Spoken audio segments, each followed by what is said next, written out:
What's up, everyone? This is just a short segment from our complete breakdown and review of the third episode of The Last of Us, and that video will be linked in the description down below, as well as at the end of the video. And of course, spoilers ahead. Now, the elephant in the room is two men kissing. I mean, it's the changes to Bill and Frank from the first game. You meet Bill fairly early on in the game, and he's alive and alone. He's still a crazy survivalist who's got traps set up everywhere, so that's the same. But Frank is long gone at that point. While with Bill, you find that Frank has hung himself and has left a note behind for Bill basically saying, "I never loved you, eat shit and die." So while they were together at some point before that in the game, we don't know much of anything about their relationship, and it certainly wasn't some beautiful romance as it was shown here. I think it's probably an improvement in terms of just being a more interesting story to watch, but it also removes any reason to care about these two characters past this episode. And man, they assassinated Frank's character. I mean, does this even look like the same person to you?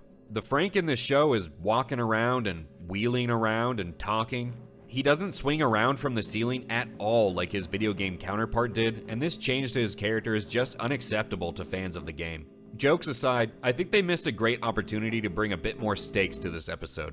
If I had written it, I would have had it so Bill gets sick from the suicide pills and his body throws them up against his will.